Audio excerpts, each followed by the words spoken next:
What it is entering battles we never learn to leave. What battle are you fighting with only half the story that you heard? Welcome to today's Copy and Conversation with me, Meera here, and it is day 16 on Abhimanyu. Mahabharata, as such, I would call it as um, a fertile soil which serves us food for thought, the food. What do you ask for our entire life? So many characters we come across, and each and every character is not something outside of us. I would continue telling that it's just within me, within you. Pour yourself a cup of coffee, find a quiet corner today. Again, I'm going to say that it isn't about war, it isn't about the weapons. It isn't even about just Mahabharata as a story. Today, it is about the battles we enter every single moment in our life without even realizing we never learned how to leave them.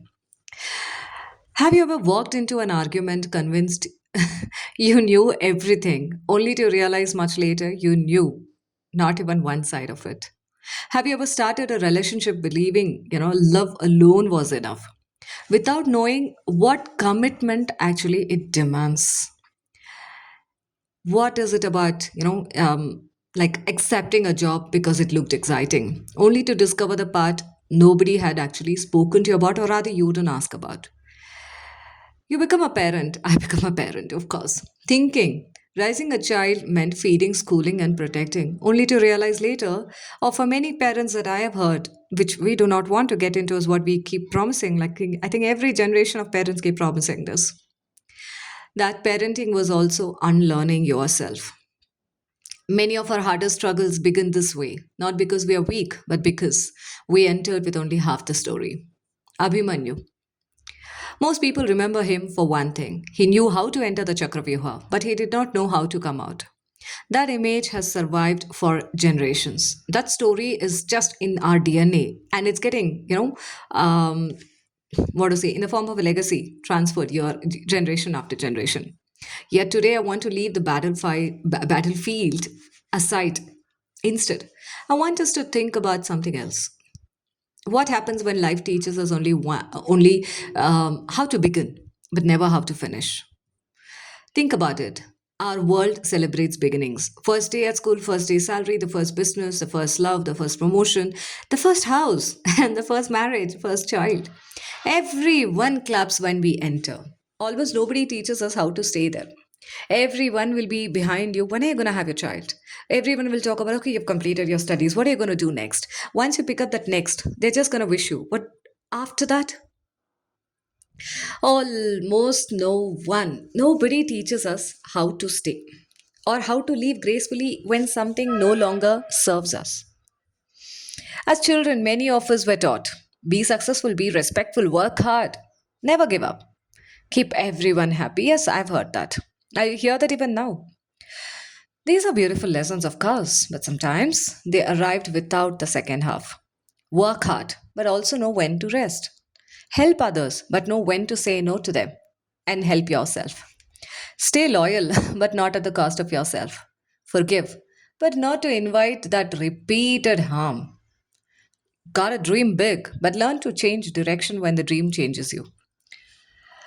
Half lessons often become full struggles for us. Yes, let me repeat that. Half lesson becomes our full struggle. We enter relationships. Nobody tells us more. Everyone prepares us, get into a relationship or rather get married or you find someone for yourself. How to leave expectations at the door. Nobody teaches us how to apologize or how to disagree without trying to win. We disagree to win. We don't disagree to share. Don't you think that in itself is a battlefield where you have still not started fighting at all? We know how to say I love you. Few of us learn how to say I was wrong.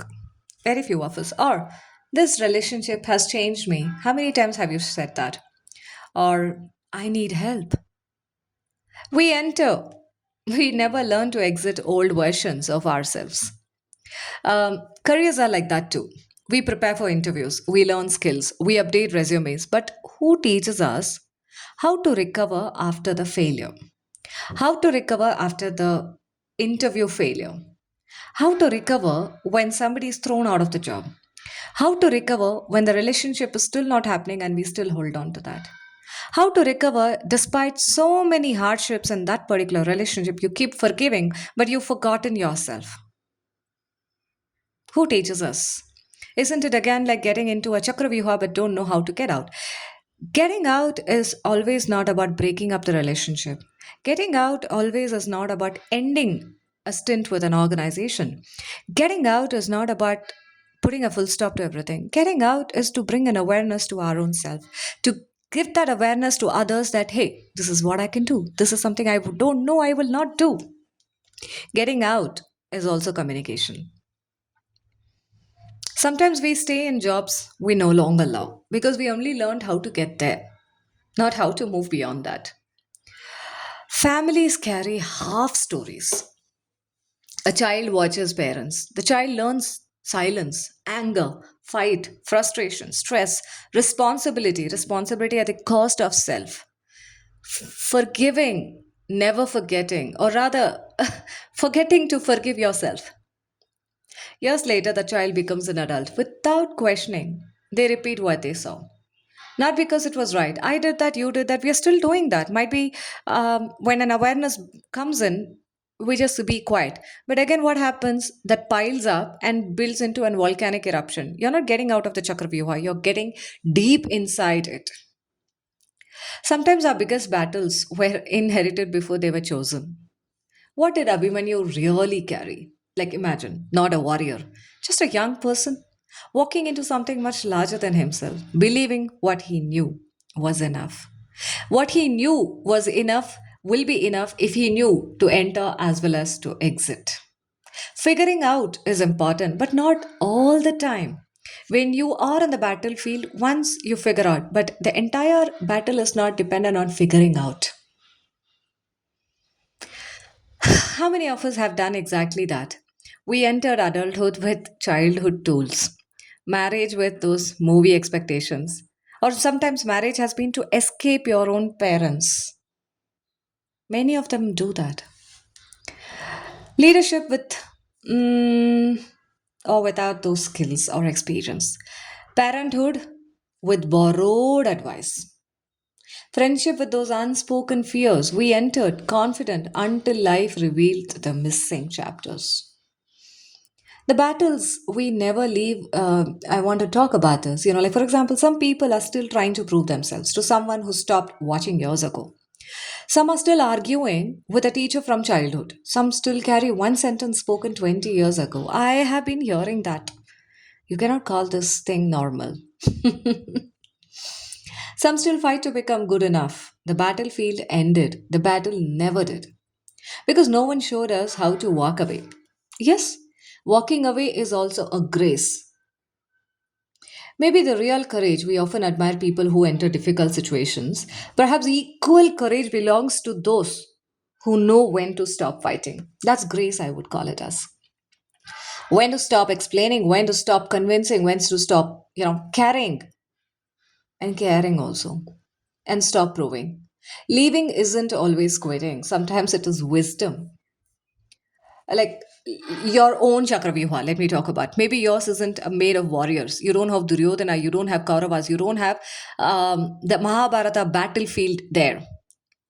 Maybe it's made of expectations, comparisons, perfection, fear, guilt, approval, responsibility, old promises, old pain, old stories. One story that you've been repeating for the last 20 to 30 years every day, and you keep walking deeper, hoping today will finally feel different, just like the jackfruit, right? You're just thinking that you're actually removing those layers, but I've just realized that when we keep talking about the same old thing, we just enter into it. You're entering from one jackfruit to another jackfruit, one jackfruit to another jackfruit, but you're not exiting. I want to talk about the missing chapters in our life. Perhaps life isn't asking you to know everything, it's asking you something simpler to admit, I don't know. The sentence opens more doors than pretending. I've had incidences where I've seen my own folks Seniors, sometimes I wonder what do I get to learn from them? Every time their battlefield is only pretending to prove themselves that they know it, to prove themselves that they did it despite somebody else's work, to prove themselves like, no one is better than them. I don't learn anything from them. I would never call this as a maturity. I would call maturity from a little child who says, "Can you teach me how to do this? Hey, I didn't know this. Ah, how did you do that?" Don't you see maturity in those words? Then some people or the seniors that happen even in Mahabharata, right? Seniors who just puff their chest and say, "I know it all." But little do they know that every second they are falling flat in people's eyes. The invitation I don't know, the invitation I want to know, invitation, can you teach me how you did what you did? Opens. It softens the pride, it opens a door, it creates room for another perspective. The strongest people, if I have to say, I have met are rarely the ones with every answer. They are the ones willing to discover the answers they never had. Today, let me tell you, don't think about Abhimanyu. Think about your own self, yourself. Where did you enter? Without understanding what you were entering. Which battle has quietly become your routine, or you have become a battle itself? Which argument keeps replaying inside your head? And which expectation are you still trying to satisfy? Perhaps the most important question, are you trying to win? Are you trying to find your way out?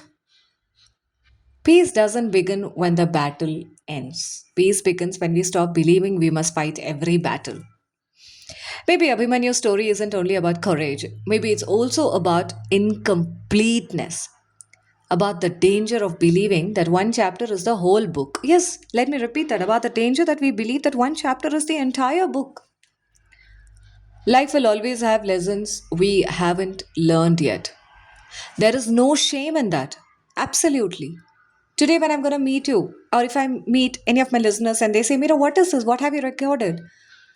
I might feel offended, but that is the awareness. I need to bring yet another awareness. This I am feeling offended because my ego is taking a walk over my head. I need to settle down and ask, oh, um, I'm feeling upset about what happened, but can you tell me what made you say so? The person who came to pounce and eat you will actually make you sit and buy you a coffee and say, hey, let's do it like this.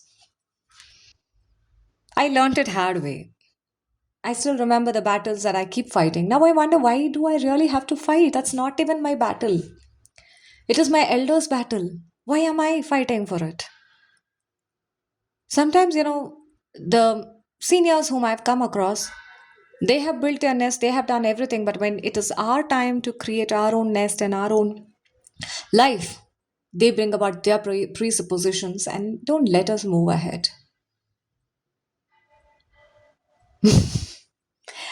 Life will always have lessons we haven't learned yet.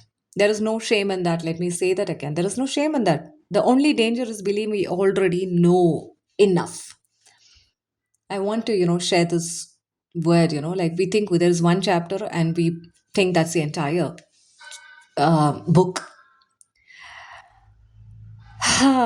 Thank you for sharing your few minutes, your valuable minutes with me. And this is Kapi and Conversation. I am Meera here. Tomorrow and in the next episode, we will meet someone who rarely stood at the center of the story, yet often saw what everyone else refused to see. Until then, take care of yourself. And before entering your next battle, ask yourself, do I know the whole story or only the part that brought me here?